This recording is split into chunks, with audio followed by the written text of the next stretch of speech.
दर्शकवृन्द नमस्कार, म गुराश पनि।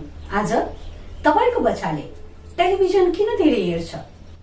तपाई कराउनुहुन्छ नि, कति मोबाइल हेरेको, कति टेलिभिजन हेरेको, किन हेर्छ?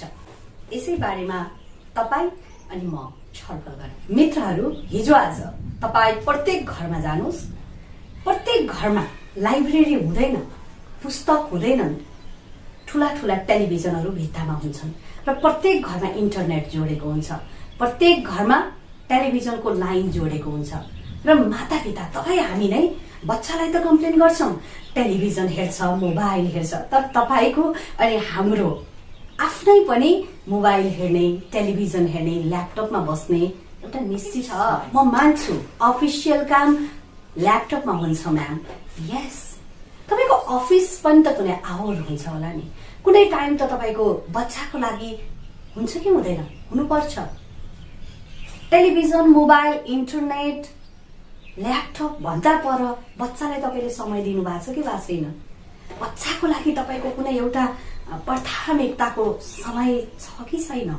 यसले धेरै म्याटर गर्छ। हेर्नुस्, प्रत्येक घरमा बच्चाहरूले, कतिपय घरमा त अहिले 8 घण्टा 9 घण्टा, बच्चाको कुनै लिमिटेसन छैन, बच्चा त्यति धेरै मोबाइल हेर्न थालेको छ।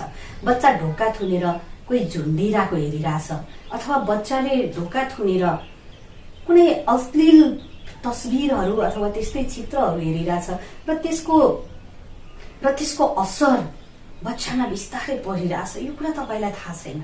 तपाई हामी बच्चालाई मोबाइल दिएर ढुक्कसँग बस्छौं, कतै गफ गर्छौं, केही काम गर्छौं। अहिले त मोबाइल कस्तो भएको छ भने पहिला चाहिँ बच्चालाई घरमा बुढोपाको आमा, बुवा, हजुरबा, हजुरआमा सबै परिवारले संयुक्त रूपमा हुर्काउनुहुन्थ्यो, हेर्नुहुन्थ्यो। हिजो आज बच्चालाई कसले हुर्काउँछ थाहा छ? धेरै बच्चालाई मोबाइलले, टेलिभिजनले, ल्यापटपले। This is very wrong, yes मित्रहरू, यो भन्दा ठूलो दुर्घटना तपाईले हामीले अरु केही पनि निम्त्याएको छैन। 1 घण्टा इट्स ओके, सही कुरा। 2 घण्टा ओके, 8 घण्टा बच्चा मोबाइलमा के हेर्छ थाहा छैन? मेरो बच्चाले धेरै मोबाइल हेर्छ, तपाईको कम्प्लेन। बच्चाले यति धेरै टिभी हेर्छ, यति धेरै मोबाइल हेर्छ, मान्दैन। वरिपरि दिदी बहिनी एकै ठाउँमा जम्मा भएर बोलिने टपिक, हिजो आजको जल्दो बल्दो टपिक यही हो। तर मैले धेरै मोबाइल हेरेर मेरो बच्चाले पनि मोबाइल हेरेको, यो भन्नुहुन्न आमा बाबाले। म करेसाबारीमा जाँदा बच्चालाई मोबाइल दिएर जान्छु भन्नु पर्यो नि त। हामी यही गर्छौं, बच्चालाई करेसाबारी लिएर जाँदैनौं, बच्चालाई गार्डनमा लिएर जाँदैनौं, बच्चाको लागि एउटा निश्चित समय निकालेर उसँग हामी आफै पनि खेल्दिदैनौं, उसँग वकमा जाँदैनौं। अनि बच्चा मोबाइल नहेरेर के गर्छ? बच्चाको त कामै हो कि इन्टरटेनमेन्टमा भुल्न खोज्ने। उसलाई थाहा छैन अरू कुराहरू। तपाईलाई हामीलाई जस्तो बेगारी कुरा बच्चालाई थाहा छैन। बच्चाको कामै हो उसले इन्टरटेनमेन्ट खोज्छ। तर तपाईले बच्चालाई इन्टरटेनमेन्टको बाटो अरू पनि छ भनेर तपाई as a parents, as a father, as a mother तपाईले देखाउने एउटा जमर्को गर्नुपर्छ, त्यो संस्कारको डेभलप गर्नुपर्छ। एक कम आमा बाबाले घरमा लाइब्रेरी राखेर आफू बच्चाको अगाडि पढ्ने गर्नुहुन्छ। जो माता पिता घरमा थोरै बहुत आउट पुस्तकहरू पढ्नुहुन्छ नि, त्यस्तो माता पिताको बच्चालाई पढ भन्नै पर्दैन, किन उसले माता पिताले गरेकै देखेर सिकिरहेछ। मेरो आमा बाबाले पढ्नुहुन्छ, पढ्नु पर्दो रहेछ भन्ने कुरा उसलाई अलरेडी ज्ञात हुन्छ। र जो माता पिताले पढ्नुहुन्न, बिहानदेखि बेलुकासम्म मोबाइलमा बस्नुहुन्छ, अफिसबाट आएपछि नि बच्चालाई एकचोटि पनि नहेरिकन मोबाइल चलाएर बस्नुहुन्छ, बच्चाको लागि समय छैन, ल्यापटपको लागि टाइम छ, टिभीको लागि टाइम छ, टिकटकको लागि टाइम छ, फेसबुकको लागि टाइम छ, युट्युबको लागि टाइम छ तपाईलाई। अनि तपाईको बच्चाले टेलिभिजन नहेरेर, मोबाइल नहेरेर के गर्छ? एकैछिन बाहिर निस्केर बच्चासँग फुटबल खेल्दिनुस्, ब्याडमिन्टन खेल्दिनुस्, वकमा लिएर जानुस्। यो पनि झ्याउ लाग्छ भने बाइक त होला, स्कुटरमा घुमाउन लानुस्, नदीको किनारमा गएर बस्नुस्, अथवा करेसाबारीमा तरकारी लगाउन बच्चालाई लिएर जानुस्। बाहिरी कुरासँग पनि रमाउन बच्चालाई सिकाउन आवश्यक छ। हिजो आज समय धेरै बदलियो, मोबाइलले बच्चा हुर्काउन थाल्यो, एन्ड दिस इज भेरी रङ।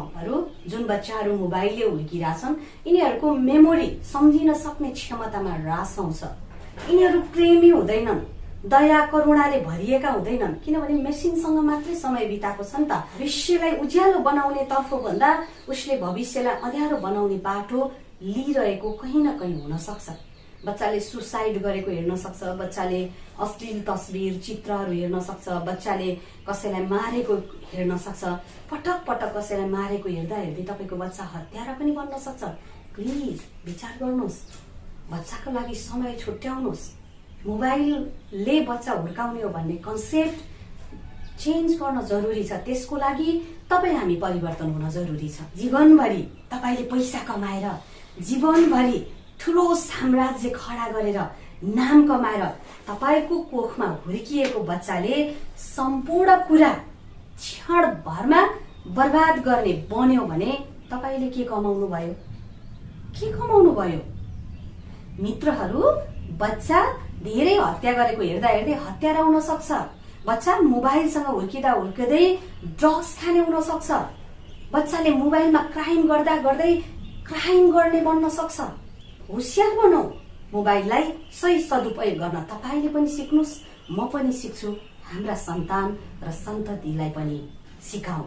मित्रहरू, भिडियो कस्तो लागिरहेछ? पक्कै पनि केही सल्लाह सुझाव छ भने मलाई कमेन्टमा कमेन्ट लेखेर पठाइदिनु होला। एउटा लाइक, एउटा शेयर, एउटा सब्स्क्राइब गरेर मेरो हौसला बढाइदिनु होला। अर्को पटक अर्को आर्टिफिशियल प्यारेन्टिङको टिप्स लिएर म उपस्थित हुने बाचा गर्दै त्यतिन्जेलको लागि छुटिन्छु। हस्त धन्यवाद।